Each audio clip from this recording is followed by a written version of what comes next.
Project 11, LARP Skeletal Claws.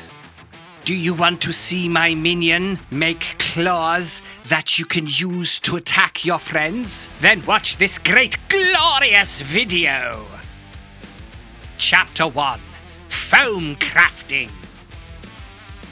Okay, here we go. First, the core of the claws need to be made from a dense foam. This gives them strength and rigidity while still keeping enough flexibility to move and hack at your enemies without the claws becoming floppy. I use a slightly denser foam, the kind you get from floor tiles, and cut out the core shapes. I took a little nook out of the cores, which is where the fingers will go.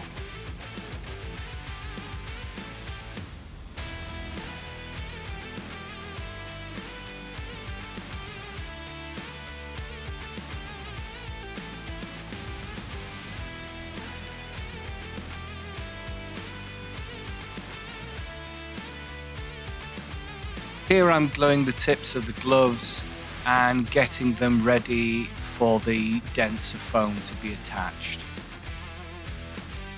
I've already put the gloves onto foam templates that allow me to hold the fingers in specific positions. I made those on a previous video on this channel. Once the contact adhesive is dry, the dense foam cores are glued onto each finger.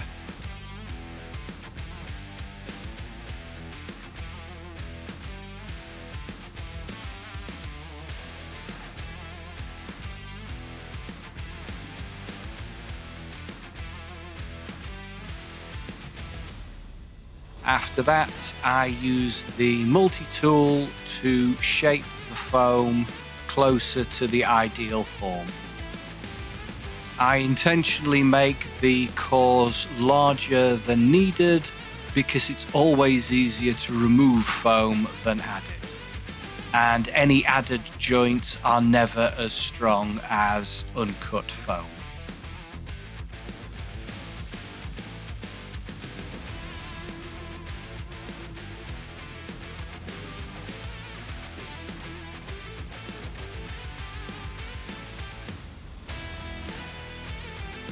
I sand and cut them down until they resemble very crude foam Freddy Krueger gloves. Next, I take some plastazote foam coated in contact adhesive and wrap it around the cores.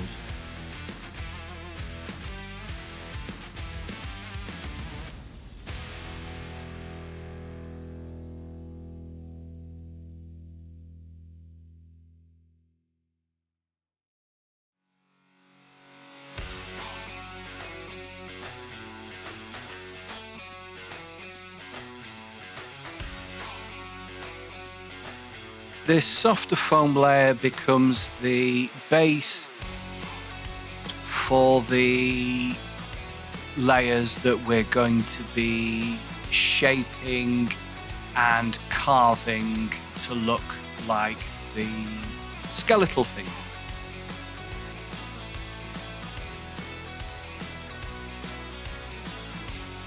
I lather both the cores and the outer foam with adhesive and wrap each finger individually, adding extra glue where needed to make sure everything sticks. I also make sure to focus on the seams to make sure that that's properly sealed.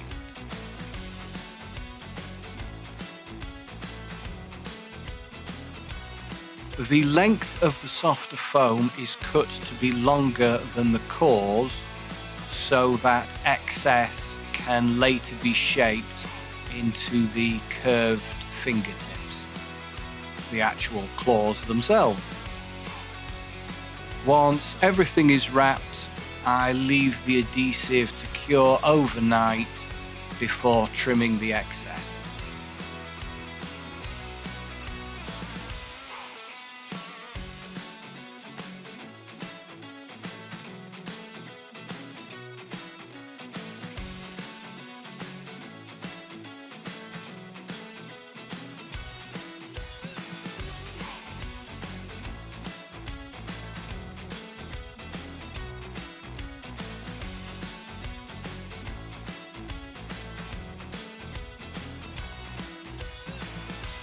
After trimming, I use a heat gun to straighten the foam fingers to remove any kinks that may have formed during the wrapping process.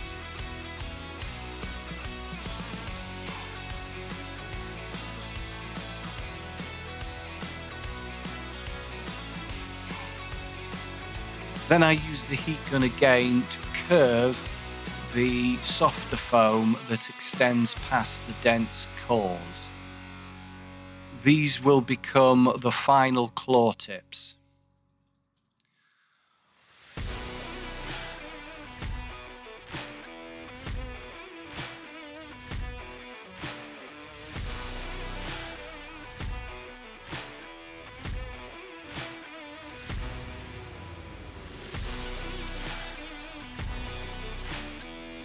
Once it's done, I give the whole piece a quick pass with the multi-tool to hide the seams where the foam joins and to blend the foam better into the gloves so the transition is less obvious.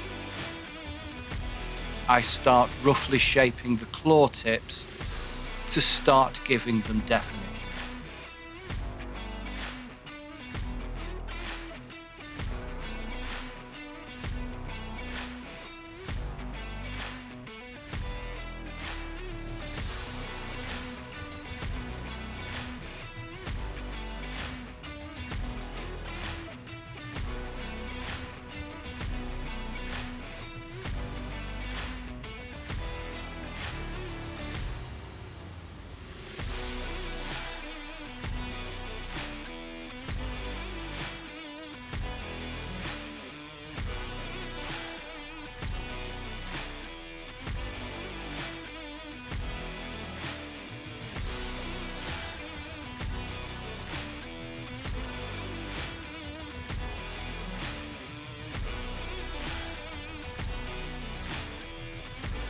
Here I'm measuring where the knuckles should be, cutting strips of foam and wrapping around those points. These foam rings will allow me to carve the knuckle details in later. Once again, I slather these strips in contact adhesive and on the fingers, let it dry, and then wrap each knuckle ring around the finger. I make sure the join is on the underside of the hand to make sure it's less noticeable. But I still add a little bit of contact adhesive to each join just to seal it up better.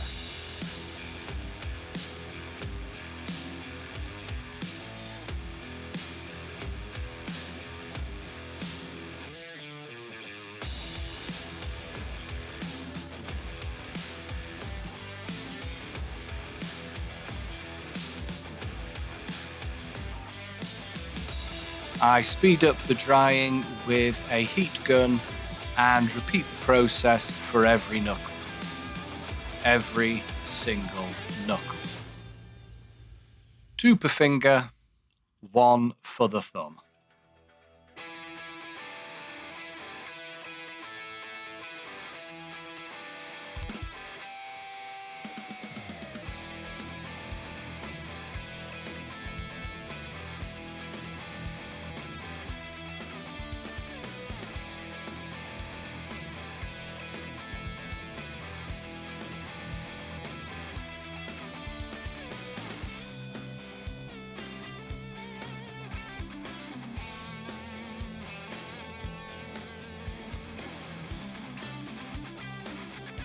Shaping the knuckles is simple.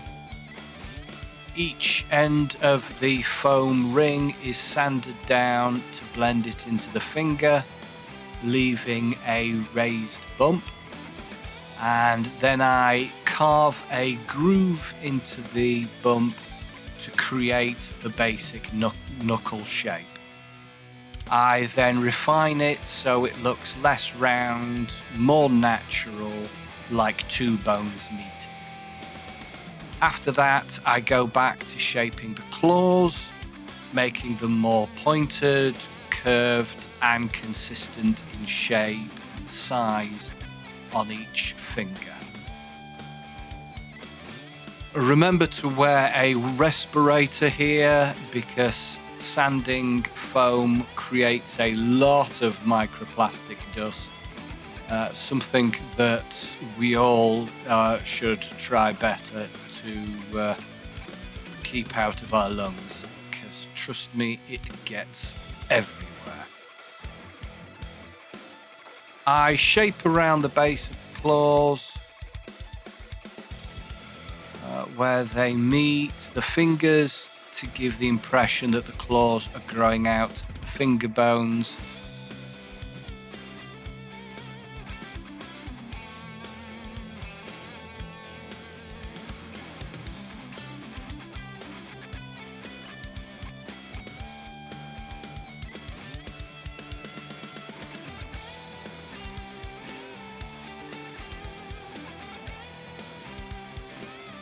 I also carve grooves and details into the foam fingers themselves. You may see some points here and there that the denser foam core is peeking through, but this is fine. Here and there, it's still soft and flexible, and it helps indicate when you've been carving deep enough. The grooves add character and dimension, and after shaping dozens of knuckles, I at least developed an eye for exactly what I was looking for, and in the end, practice makes perfect. I also shape the fingers focusing to make them look less bulbous and cartoony.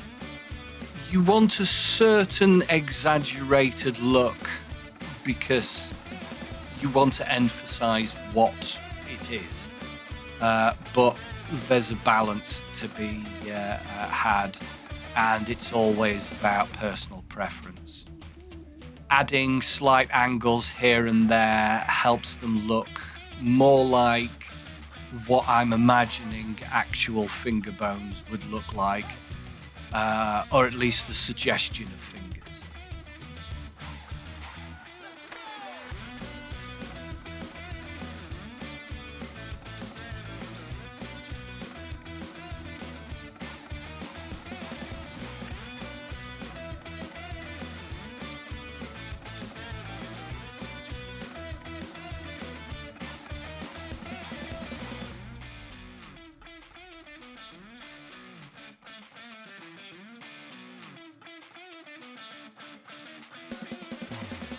Then I give the claws a further pass with the heat gun to remove any bubbling caused by the sanding.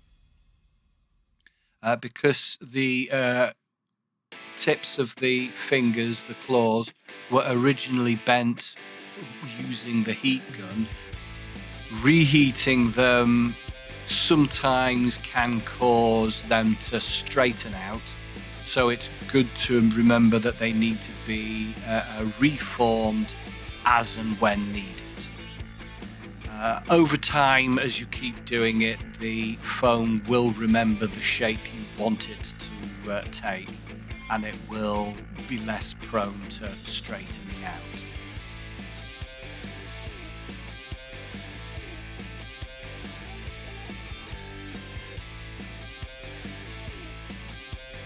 Next, it's time to add the pads to the palms of the gloves. The commission itself was for bone fingers reaching out of wolf-like paws. So while the palms are going to be covered with fur, the fingers need to be skeletal. But the pads still want to be the same skeletal colour. But that's for later. Fortunately, the fur will be added by someone else. I don't have to worry about that. Joy.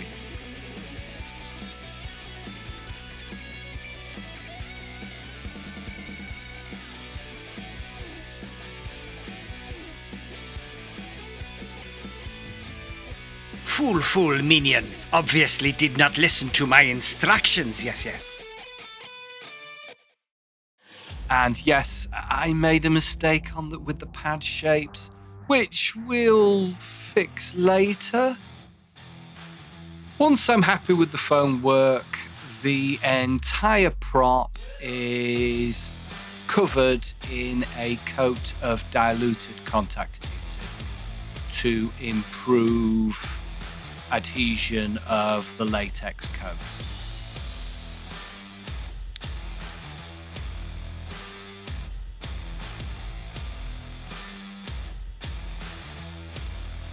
Chapter 2.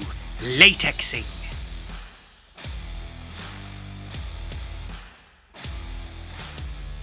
The first stage in latexing is 2 coats of latex mixed with black acrylic applied with a foam brush. The black paint helps reveal any missed spots and the foam brush reduces streaks.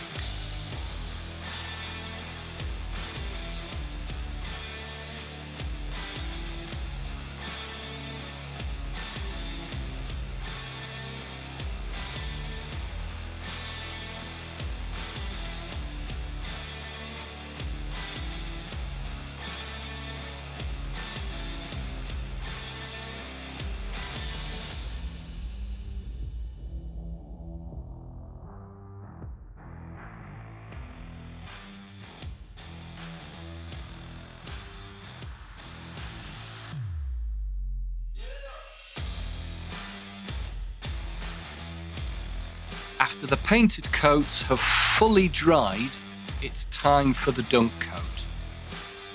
Make sure that the painted coats are fully dried, because pouring on your dunk coat on undried coloured latex will leave, in my case, sort of your entire pot of uncoated latex a little, let's say, pants left in wash.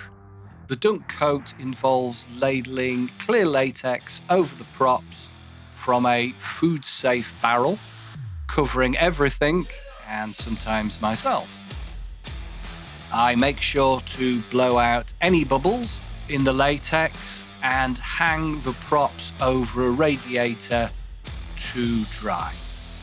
I make sure to check them for the next 10 to 15 minutes while the excess latex drips off, removing any pooling at the bottom by touching the drips lightly with my finger, being careful to not touch the actual prop itself so the latex won't completely rub off. If drips dry in place and you don't catch them, you can fix them later by cutting off the excess with a sharp knife or sanding them with a multi-tool. Both methods have drawbacks. The knives leave straight, obvious edges, while multi-tools can tear the latex if you're not careful. Often the best approach is to cut most of the drip off, then lightly sanding the edge with your multi-tool, being careful to not rip off any of the latex, being as ginger as possible. After fixing any drips, it's best to add a layer of latex to seal and smooth the area. Leaving rough and torn latex exposed will cause the prop to age quite quickly.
After at least 4 layers of fully dried dunk coats, I use my air gun to apply a layer of coloured latex. I start with a black layer over the natural latex to create a nice blank slate. The next layer is yellow-white latex mix, which creates a good base for the bone colour.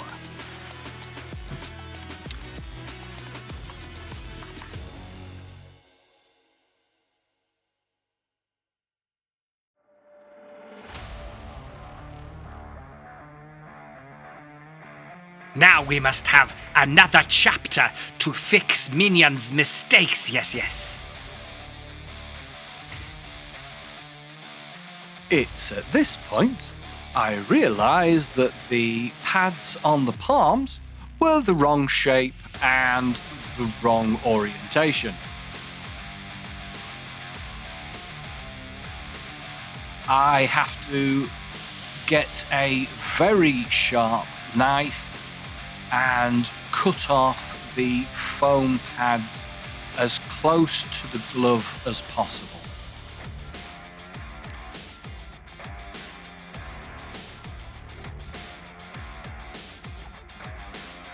Then I add new ones, cut them into the correct shape and glue them on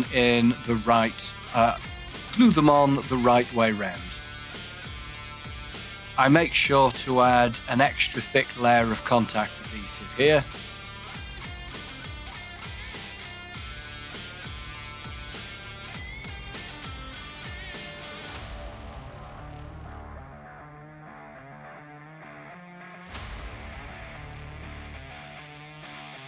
And then re-latex the area with 2 painted coats.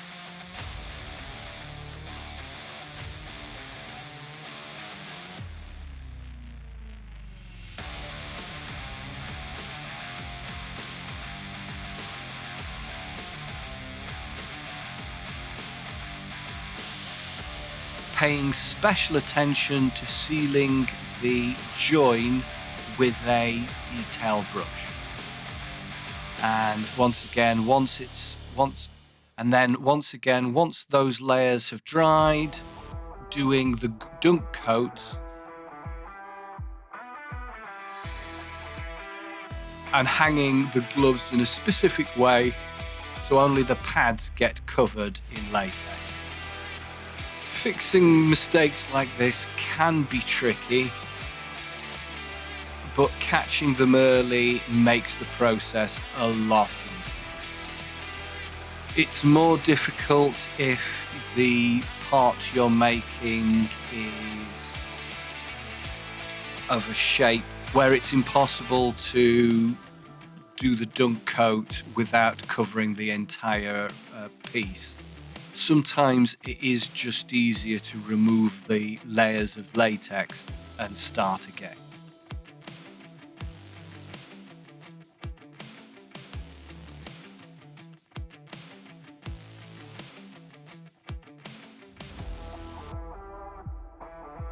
Chapter 4, almost complete. Time for colouring and painting.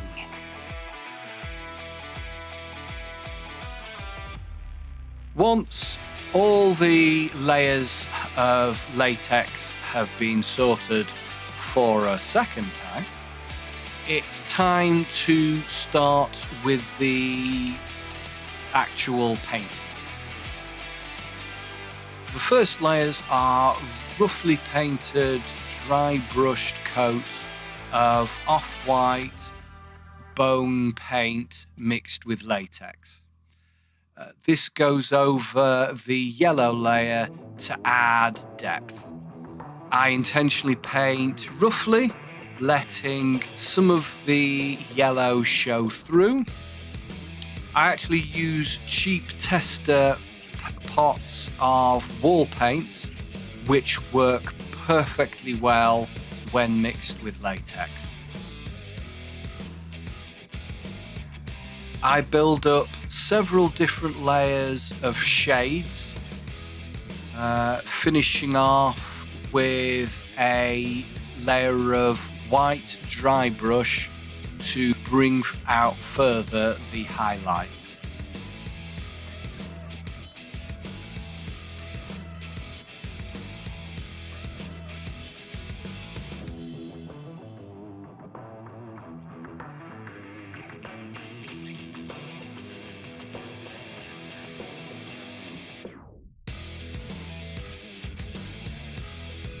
Then I move on to the detail work, airbrushing a light brown layer over much of the prop, followed by a more detailed darker brown layer over specific points I want to emphasize, the deeper nooks and crannies here and there.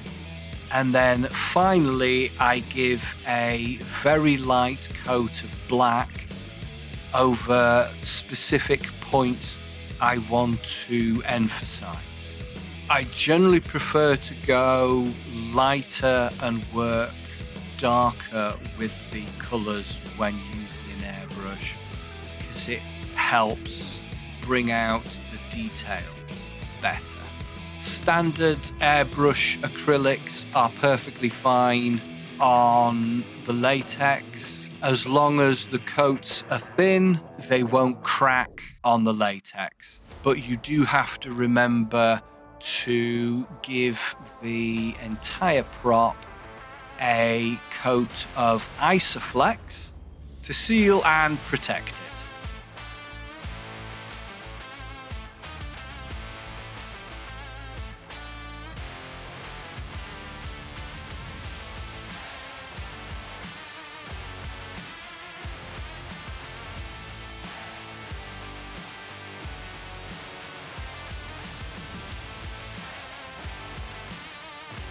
And there you go. Greatest, best LARP skeletal claws. Arat Zapsqueak commands you to like and subscribe to see more glorious creations.